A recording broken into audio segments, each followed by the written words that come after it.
बिस्मिल्लाहिर्रहमानिर्रहीम। अस्सलाम वालेकुम। मैं अनुमान हुसैन, आप देख रहे हैं पॉलिटिकल पोस्टमार्टम वीलॉग। आई के टुडे पर नया वीलॉग से सपोर्ट कीजिएगा, चैनल को सब्सक्राइब कीजिएगा।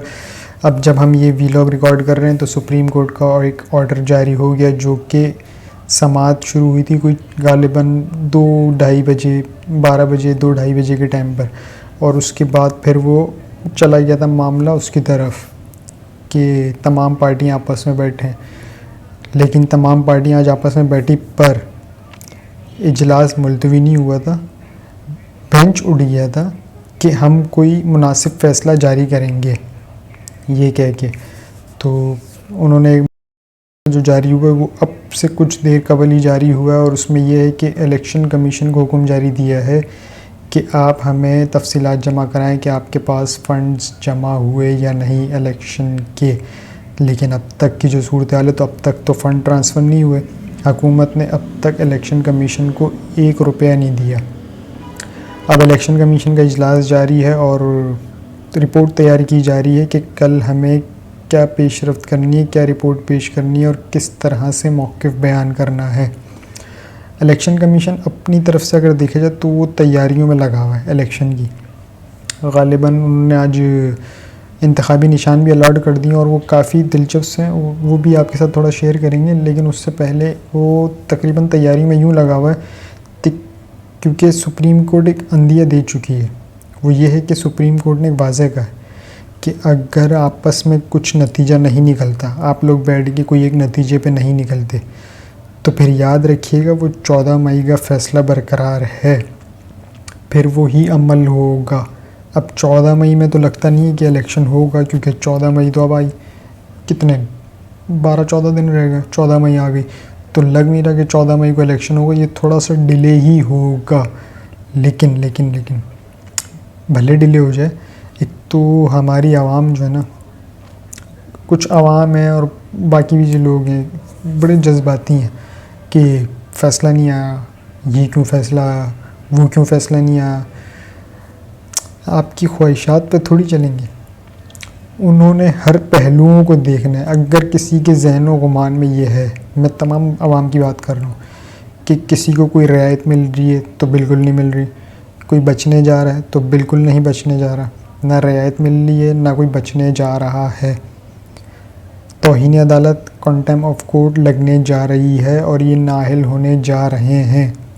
लेकिन तरीके से एक साथ ही अगर आपने कर दिया, चलें भाई फारिग, तो उनकी बयानी की तो जीत हो गई ना। उनको तो एक बयानिया मिल गया कि देखें हम तो काम कर रहे थे और हमें फारिग कर दिया गया। वही वाला कि मुझे क्यों निकाला। फिर वो राग नापते रहेंगे, जीडी रोड से गुजरते रहेंगे। अदलिया उनको ये मौका दे ही नहीं रही, जबकि वो चाहते हैं। ये शहबाज शरीफ साहब की अगर आप ज़बान देख लें, इवन के इसहाक डार की, और तमाम जितने भी इनके इत्तेहादी जमात हैं, जितने भी आज नेशनल असम्बली में जो स्पीचेस आज कल के दिनों में हो रही, इवन की आज इनकी ज़बान से पता चल जाता है कि ये चाहते हैं। इनका टारगेट एक ही है, इलेक्शन नहीं है, कुछ भी नहीं है। ये मुझे तो लगता है ये मुसल्ले पे बैठ के रोज़ रात को दुआएं करते होंगे, या अल्लाह कल जब समाज शुरू हो तो उसमें मेरा नाम आ जाए कि मैं नाअहल हूँ। ये नहीं कि मैं सबकी बात कर रहा हूँ, सब आपस में ये कहते होंगे कि या अल्लाह उसका नाम मेरा आ जाए, या अल्लाह उसका नाम मेरा आ जाए, या अल्लाह मेरा पहले आ जाए। तो ये नाअहली की दुआएं कर रहे हैं, और कहते हैं ना कि सच्चे दिल से मांगी हुई दुआ कभी रद्द नहीं होती। इवन कि अगर आप फजर के टाइम मांगे तो वो तो बिल्कुल भी नहीं होती। तो कुछ ऐसे ही जी, दुआएं इनकी कबूल हो गई हैं और ये नाअहल होने जा रहे हैं, बिल्कुल होने जा रहे हैं।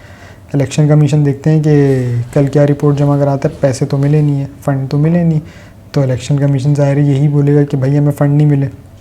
आज की समाअत में थोड़े से आपके साथ शेयर करते थे कि चीफ जस्टिस साहब ने रिमार्क्स कह दिए थे। चीफ जस्टिस साहब ने रिमार्क्स दिए कि 19 अप्रैल को चैम्बर में आपसे मुलाकात हुई, हमारे एक साथी की अदम दस्तयाबी के बाद 4 बजे समाअत नहीं हुई थी। फारूक अशनाइक साहब ने कहा था चेयरमैन सेनेट सहूलतकारी करेंगे। चेयरमैन सेनेट ना हुकूमत के नुमाइंदे हैं ना अपोजिशन के। हुकूमत मुज़ाकरात में संजीदा है तो खुद इक़दाम उठाती। मुज़ाकरात करने पर अदालत मजबूर नहीं कर सकती। अदालत सिर्फ आइन पर अमल चाहती है ताकि तनाज़े का हल निकले। अदालत को कोई वजाहत नहीं चाहिए, सिर्फ हल बताएं। चेयरमैन सेनेट इजलास बुलाएंगे, इसमें भी वक्त लगेगा। यानी कि उन्होंने इस बात को पॉइंट आउट कर दिया है कि आप लोग चाह रहे हैं कि ये मामला खिंचे, ये इतना खिंचे कि लंबी होती जाए, और अदालत इस मूड में नहीं है कि ये तमाम चीज़ें जो है ये लंबी होती जाएं। ठीक है, आपको बाज़ार ये लग रहा होगा कि इतनी रियायत दी जा रही, बस क्या है, पैसे नहीं दिए, आप कंटेम्प्ट ऑफ कोर्ट लगाएं, फ़ारिग करें वज़ीर आज़म को। तो बिल्कुल फ़ारिग तो वज़ीर आज़म हो रहे हैं, लेकिन वो अकेले नहीं हो रहे। मसला ये वज़ीर आज़म साहब अकेले फ़ारिग नहीं हो रहे, उसमें इसहाक़ डार भी शामिल हैं। और अब तो लिस्ट जो है वो तवील हो गई है। ये जो जितने भी हैं हमारे पार्लियामेंटेरियंस, तो इनको क्या लगता है, इन्होंने जो भाषण झाड़े हैं असेंबली में, फ्लोर ऑफ द हाउस, तो क्या इस बात पर नोटिस नहीं लिया जाएगा कि ठीक है इलेक्शन का मामला अलग है, लेकिन ये आप लोगों ने क्या क्या कहा है सिटिंग जजेस के बारे में, इवन के जो प्रीवियस जो जजेस हैं जो जा चुके हैं, जो साबिक जजेस हैं, उनके ख़िलाफ़ भी इन्होंने क्या कुछ कहा है। तो अगर इनको ऐसा लग रहा है कि ये बचने जा रहे हैं, ये बचने नहीं जा रहे, इन्होंने भंड मार दिया। चलें, एक तो ये था ना कि आप फ़ंड जारी नहीं कर रहे और आपकी नीयत भी नहीं थी कि हमने इलेक्शन कराना है, या आपकी नीयत ही नहीं थी कि हमने इलेक्शन कराना है, तो यहाँ तक मामला ठीक था। इसमें एक दो बंदे टारगेट हो रहे थे, वज़ीर आज़म साहब और वज़ीर ख़जाना, लेकिन ये जो स्पीचेस करके इन लोगों ने तो अपना पूरा बेड़ा गर्क कर लिया। ये पूरी असेंबली फारिग होने जा रही है, जिसने तकरीरें की हैं, अभी से नहीं, जब से समाज शुरू हुई तब से लेके अब तक, और जिसने जो गलत का वो। बड़ी ख़तरनाक बात आज ये हुई कि ये भी कहा गया कि इस्तिखाक कमेटी को भेजा जाए कि इन 3 जजेस को बुलाया जाए, नहीं आते ज़बरदस्ती लाया जाए, ये कहा गया है, ज़बरदस्ती लाया जाए। फिर जब अदालत अगर लेकर आएगी ना ज़बरदस्ती पर, तो फिर आप भागेंगे।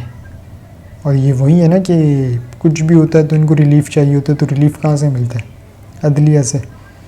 तो अगर ये समझ रहे हैं कि बिल्कुल पार्लियामेंट सुप्रीम है, अगर ये समझ रहे हैं कि पार्लियामेंट सुप्रीम और सुप्रीम कोर्ट जो नीचे, तो फिर ताला लगा दें भाई। अगर सुप्रीम कोर्ट नीचे है तो सुप्रीम कोर्ट के मातहत आपके चीफ़ ऑफ आर्मी स्टाफ भी आते हैं, वज़ीर आज़म आते हैं, उनके मातहत आते हैं, कानून के नीचे, अदलिया के नीचे, उनके अंडर में। तो आप उनकी पावर का अंदाज़ा लगा लें फिर आपके साथ क्या क्या होने जाएगा।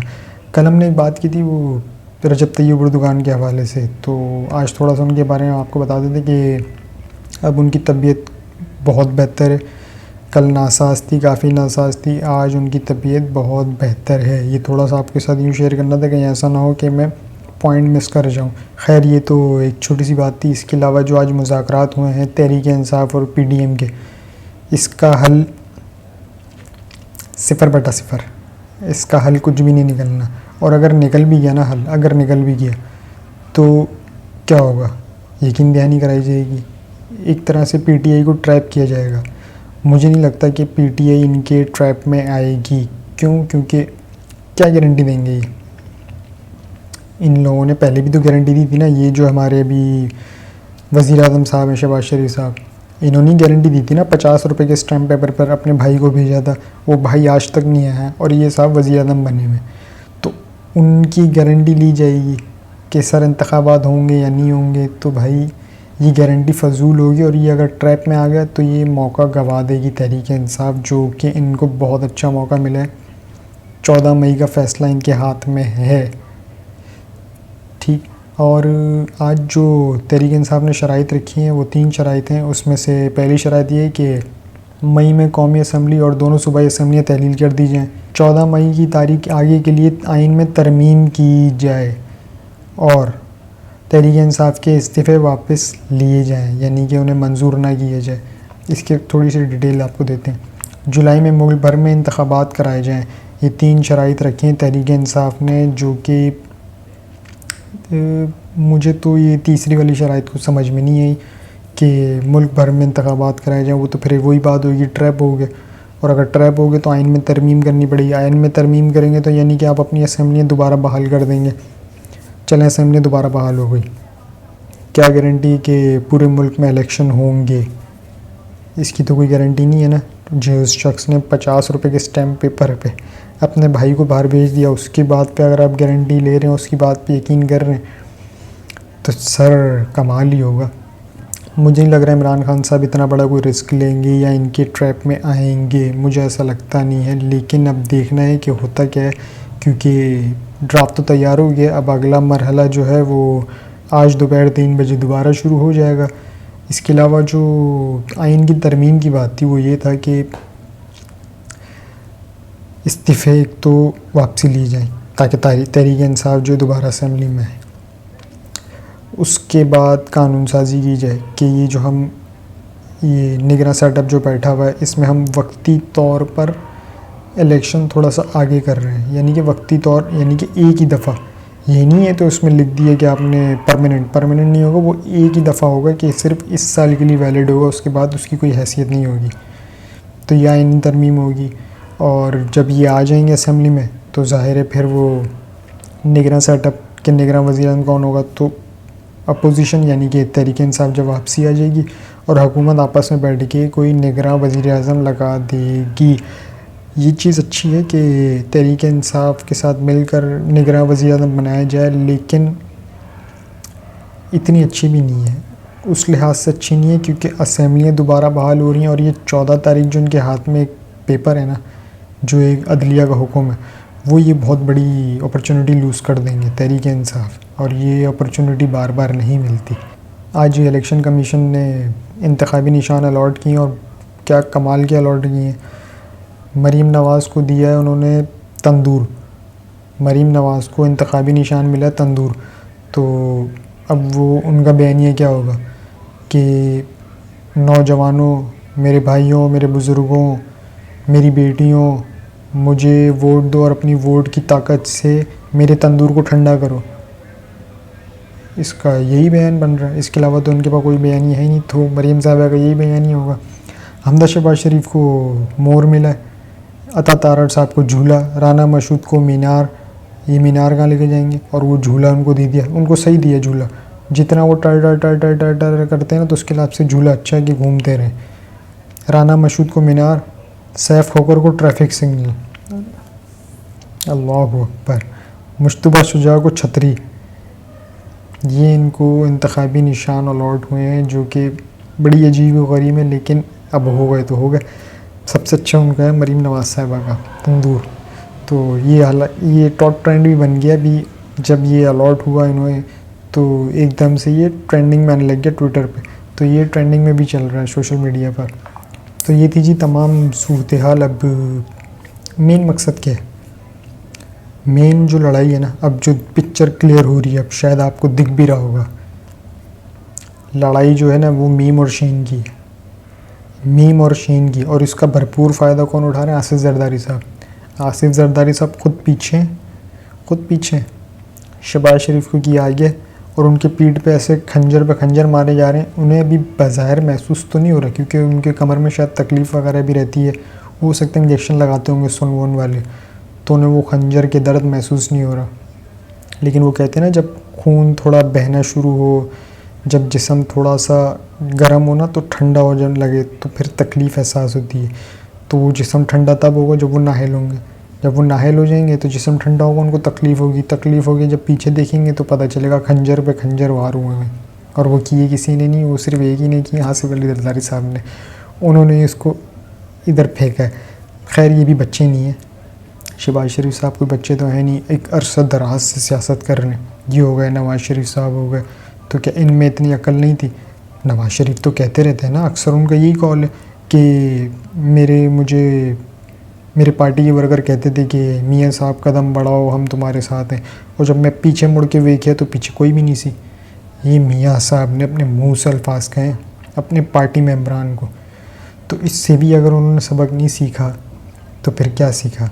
बहरहाल उनकी यही की ख्वाहिश है कि, और वो इस बात का जिक्र भी कर चुके हैं कि किसी भी तरह बिलावल वज़ीर-ए-आज़म बन जाए, और उनको ये टारगेट यही की है कि अगर ये नाहल हो भी जाए शहबाज शरीफ साहब तो पर्ची चेयरमैन आ जाएँ, पर्ची चेयरमैन यानी कि बिलावल भुट्टो साहब, तो पर्ची चेयरमैन साहब आ जाएँ, वज़ीर-ए-आज़म बन जाएँ, और ये इनकी ख्वाहिश पूरी होने नहीं जा रही।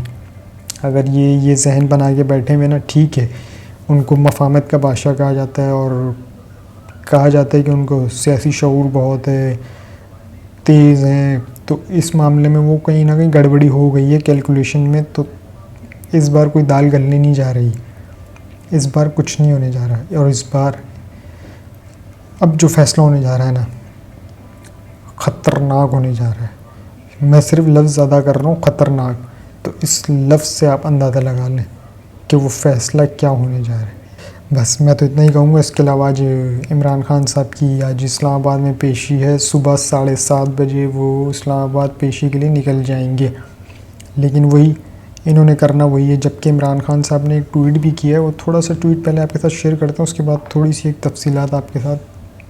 कल मैं एक नहायत मज़ाक़ ख़ेज़ मुकदमे में इस्लामाबाद हाई कोर्ट में पेश होऊंगा, जिससे अब ये पूरी तरह साबित होता है कि हम वाक़तन जंगल के कानून के शिकंजे में हैं। मुल्क के इस ताकतवर और ख़ुद को कानून से बालातर समझने वाले तबके ने तौहीन डर्टी हैरी और तौहीन साइकोपैथ की पादाश में मेरे ख़िलाफ़ पाकिस्तान से गद्दारी का मुकदमा कायम कर दिया है। या यूँ समझ लीजिए कि महज हवाले के तौर पर किसी शख्स के बारे में डर्टी हैरी और साइकोपैथ जैसी ताबीरात के इस्तेमाल पर तौहीन डर्टी हैरी और तौहीन साइकोपैथ की पादाश में मुझ पर पाकिस्तान से गद्दारी का इल्ज़ाम आयद किया जा रहा है। तो इमरान खान साहब को डेंट पहुंचाने के लिए, सियासत से आउट करने के लिए ये किसी भी हद तक जाएंगे। और उसके तो असरात आहिस्ता आहिस्ता दिख ही रहते। और थोड़ा सा नमूने ये भी आई है कि गद्दार करार देते हैं। वैसे गद्दार जैसे यही है जो मुँह उठाते हैं। कौन है भाई? इंडिया का एजेंट। कौन है भाई? रॉ का एजेंट। कौन है भाई? गद्दार। कौन है भाई? ये यहूदी। पता नहीं कौन सा सर्टिफिकेट बेटर है। तो ये सर्टिफिकेट का सिलसिला जो है अब ख़त्म होने जा रहा है, और ख़त्म एक ही तरीके से होगा, साफ शफाफ इलेक्शन से। अब तक के लिए इतना ही जी। अपना और इस चैनल का ख्याल रखिएगा। चैनल को सब्सक्राइब ज़रूर कीजिएगा। अल्लाह हाफ़िज़।